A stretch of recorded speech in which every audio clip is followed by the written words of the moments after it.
74페이지의 근육 수축에 대해서 살펴보도록 하겠습니다. 1번 골격근의 구조. 골격근이라는 것은 뼈에 붙어져 있는 근육을 골격근이라고 얘기를 하고 골격근에서 가장 기본적인 단위, 그러니까 근육 조직이라는 것을 이루고 있는 근육 세포를 우리가 뭐라고 부르느냐면은 근육 섬유라고 얘기를 합니다. 지금 그림에서도 보면 알 수 있듯이 우리가 근육을 보면은 결이 길게 이렇게 생겨져 있는데 거기서 하나의 근육 섬유 다발을 꺼내서 보면은 거기 안에 근육 섬유가 여러 다발들이 이렇게 들어가 있고 그리고 그 근육 섬유 안쪽을 다시 보면은 근육 원섬유라는 섬유성 단백질들로 이루어져 있는 구조를 보게 될 수 있습니다. 이게 근육 수축을 우리가 하는데 주된 기능을 합니다. 그리고 근육 섬유, 그러니까 근육 세포의 특징은 핵이 여러 개 이렇게 있는 다핵성 세포를 이루고 있다는 게 특징입니다. 물론 안에 미토콘드리아도 있고 여러 가지 세포 소기관들도 있지만 특히 근육 수축을 형성하는 데 가장 중요한 역할을 하는 이 섬유성 단백질, 근육 원섬유가 아주 많이 이렇게 한 다발 들어가 있는 게 보이죠. 자, 아래 이 사진은 뭐냐면 실제로 근육을 우리가 전자현미경으로 찍어 봤을 때 이런 형태가 나온다는 거죠. 그래서 근육 원섬유를 보면은 지금 가로 줄무늬가 이렇게 보이죠. 중간중간에 가로 줄무늬가 보여요. 이 가로 줄무늬, 이거를 우리가 이만큼의 간격, 이거를 근절이라고 얘기하고 요즘에는 이제 이거를 근육 원섬유 마디라고도 부릅니다. 근육 원섬유를 이루는 우리가 두 가지 필라멘트를 알아야 되는데 하나는 액틴 필라멘트고 하나는 마이오신 필라멘트야. 얘네들의 특징은 액틴은 마이오신보다는 좀 가늘고 마이오신은 액틴보다 좀 굵은 섬유성 단백질이라는 거죠. 오른쪽 그림을 보면 근육 원섬유 마디, 즉 근절을 우리가 이렇게 모식적으로 나타낸 그림인데 Z선이라는 것을 기준으로 해서 이 근절이 형성이 되는데 지금 노란색 선과 그 다음에 보라색 선이 보이죠. 이 보라색 선을 우리가 마이오신 필라멘트라고 하고 노란색 선은 액틴 필라멘트라고 합니다. 그리고 지금 보면은 이 마이오신 필라멘트 이 전체 길이 이거를 우리가 A대라고 얘기를 하고 그 다음에 이 Z선을 기준으로 했을 때 여기 지금 보면 액틴 필라멘트 노란색 선 액틴 필라멘트만 나와져 있는 이 구간 이거를 우리가 I대라고 얘기를 하고 그 다음에 여기 중간에 액틴과 마이오신이 겹쳐지지 않고 마이오신 필라멘트만 나와져 있는 이 구간 여기를 우리가 H대라고 얘기를 합니다. 그리고 여기 중간에 까만색 선 이거는 M선이라고 얘기를 합니다. 자, 그래서 여러분들이 근육 원섬유 마디의 각각의 구조에 대한 명칭 그거를 정확하게 알고 있어야 됩니다. 자, 골격근은 근육 섬유 그러니까 근육 세포를 우리가 근육 섬유라고 부르는 거죠. 이러한 근육 섬유 다발로 이루어져 있고 각 근육 섬유로 다시 더 가는 근육 원섬유 다발로 이루어져 있더라. 근육 원섬유는 마이오신 분자들이 가는 액틴 필라멘트 사이에 일부분 겹쳐져 있는 배열을 하고 있는 게 특징이죠. 자, 그리고 I대라는 것은 명대를 얘기한다. 즉 액틴 필라멘트로만 이루어져 있어서 밝게 보이는 부분을 우리가 I대라고 하고 A대는 마이오신이 어둡게 보이는 부분 즉 여기서 보면은 마이오신 필라멘트가 있는데 거기서 특히 여기 어둡게 보이는 여기 이 부분 이거를 우리가 A대 암대라고 얘기하고 이것은 마이오신 필라멘트의 전체 길이에 해당이 되는 겁니다. 그 다음에 H대는 A대 중에서 액틴 필라멘트가 겹쳐지지 않고 마이오신만으로만 이루어져 있는 부분 이거를 우리가 H대라고 얘기를 한다. 그 다음에 Z선은 근육 원섬유 마디와 마디를 구분하는 경계선이고 M선은 H대의 중앙 부분의 수직으로 나타나는 진한 선을 얘기를 하더라. 그래서 우리가 중요한 것은 I대, A대, H대 이 세 가지가 중요하니까 잘 알아두도록 하세요. 자, 근육 수축을 어떻게 일어나느냐? 그 원리가 우리는 할주 필라멘트 모델을 얘기하고 있다. 자, 우선 1번을 보면 운동 뉴런에서 아세틸콜린이 분비가 된다.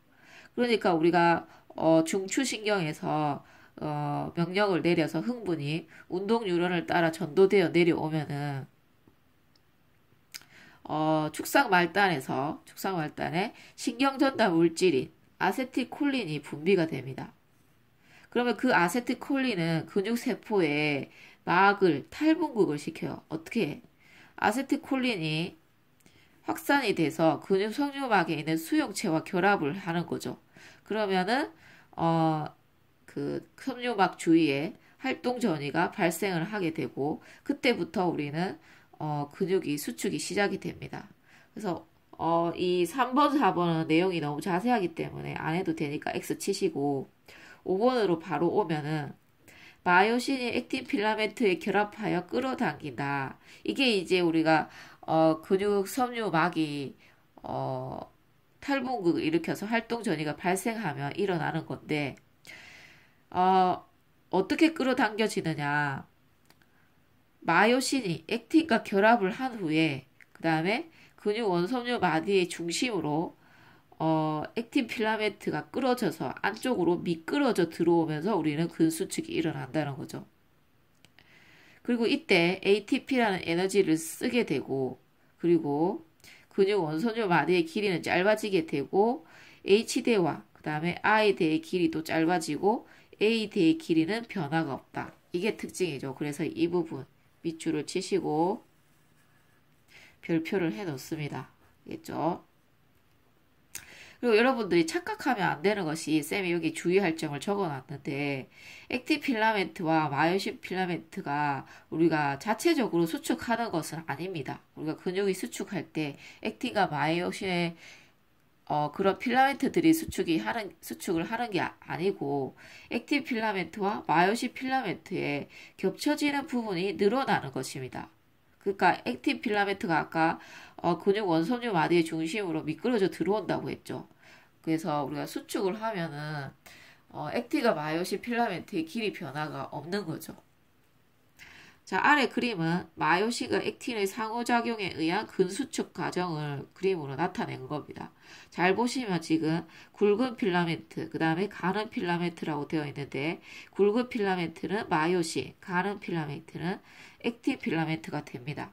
그래서 마요신 필라멘트를 자세히 보면 지금 마요신 머리라는 것이 이렇게 달려져 있습니다. 그래서 거기에 우리가 ATP가 마요신 머리에 붙게 되면은 마요신 머리가 세워져서 액틴 필라멘트에 결합할 준비를 하는 거죠. 그리고 이 ATP가 ADP와 무기인산으로 분해가 되면 그 에너지를 이용해서 마요신 머리가 액틴 필라멘트에 이렇게 결합을 합니다. 그리고 ADP와 무기인산이 마요신 머리로부터 떨어져 나가면 그러면은 마요신이 액틴 필라멘트를 중앙 부위로 이렇게 끌어당겨서 안쪽으로 미끄러져 들어갈 수 있게끔 해주는 거죠. 그리고 다시 ATP가 마요신 머리에 붙게 되면은 마요신은 액틴 필라멘트로부터 떨어지게 되죠. 그리고 다음 수축을 준비하는 겁니다. 자, 75페이지에 바로 연결해서 근수축에 필요한 그런 ATP라는 것은 어떻게 공급을 해줄 것인가. 우리가 근수축에서 ATP를 분해해서 생기는 에너지로 근육의 수축이 일어나게 되는데 그러면 그 ATP는 어떻게 공급을 해주냐? 저장된 ATP. 그러니까 근육에는 우리가 일부 어느 정도 ATP를 저장하고 있다가 수축이 일어났을 때 그것을 처음으로 제일 빨리 사용을 하는데 근데 양이 적기 때문에 3초 정도 수축할 수 있도록 해주는 거죠. 그 다음에 우리는 크레아틴 인산이라는 것을 이용합니다. ATP가 고갈되면은 그 크레아틴 인산이 이제 크레아틴과 인산으로 분해되면서 거기에서 나온 인산을 ADP에 공급을 해서 ATP를 합성해서 쓰게 되는 거죠. 이것도 약 15초 정도밖에 유지될 수 없기 때문에 우리는 ATP를 더 많이 얻기 위해서는 세 번째 방법을 이용해야 된다. 세 번째 방법이라는 것은 포도당을 분해해서 세포호흡을 통해서 우리가 포도당을 분해해서 에너지를 얻는 것이죠.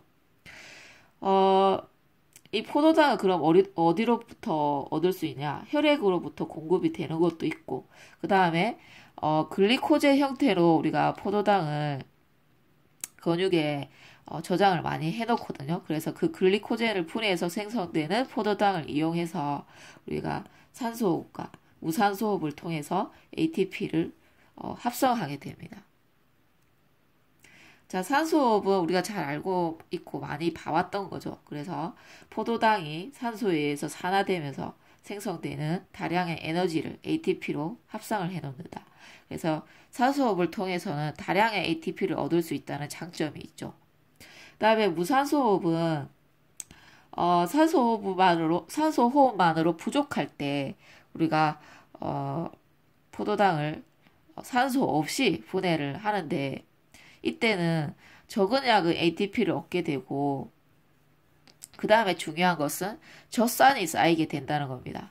그래서 이 젖산은 우리가 근육 통증을 유발한다든지 너무 많이 쌓이게 되면 근육 자체를 손상시킬 수 있는 그런 안 좋은 일을 유발을 하죠. 그래서 젖산은 우리가 생성이 되면은 빨리빨리 간으로 보내서 다시 포도당으로 만들어서 써야 된다는 거죠.